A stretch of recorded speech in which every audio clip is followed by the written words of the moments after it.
Hello' everyone, কি খবৰ আপোনালোকৰ? আশা কৰোঁ সকলোৰে খবৰ ভাল।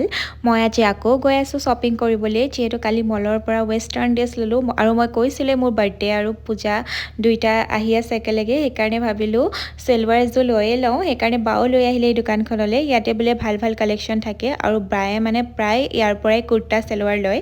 সেইকাৰণে মোকো লৈ আহিলে এইখনতে আৰু তেওঁলোকে ক'লে যে এতিয়া ইমান ভাল কালেকশ্যন নাই, 15 তাৰিখৰ পিছতহে আহিব ভাল ভাল কালেকশ্যন। আৰু মই যেনেকুৱা বিচাৰিছিলোঁ তেনেকুৱা নাছিলে।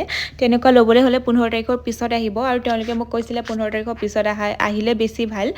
কিন্তু মোৰ ঘৰ যোৱাও টাইম হৈ গৈছিলে, সেইকাৰণে মই আজিয়ে আহি গ'লোঁ। আৰু তেওঁলোকৰ তাত থাকে পিচো ভাল ভাল থাকে, সেয়াও মোক দেখাইছিলে। এইটো পিচ মোৰ বিৰাটেই বেছি পচন্দ লাগিছিলে আৰু ইয়াৰে দামটো হৈছে 3500 আৰু মই সঁচাকৈ বিৰাটেই বেছি ভাল পাইছিলোঁ আৰু বাও কৈছিলে এইটোৱে লোৱা। কিন্তু মই এটা কথা চিন্তা কৰিলোঁ, যদি মই 3500 টকা দি পিচটো লওঁ আকৌ চিলাওঁতে 1000 টকা যাব। চ' মই ভাবিলোঁ তাতকৈ মই এযোৰ সেইটো দামত ভাল এযোৰ চেলৱাৰে পাই যাম। আৰু এই পিচটো চাইছিলোঁ কিন্তু এইটো মোৰ ইমান ভাল নালাগিলে।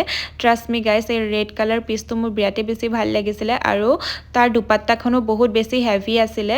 চ' মই ল'ব পাৰিলোঁ হয়, বাও মোক কৈছিলে এইযোৰে লোৱা, কিন্তু মই মানে যেনেকুৱা বিচাৰিছিলোঁ তেনেকুৱা নাই।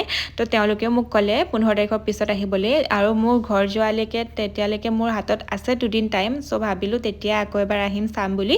আৰু আজিৰ ভিডিঅ'টো ইমানেই, বাই।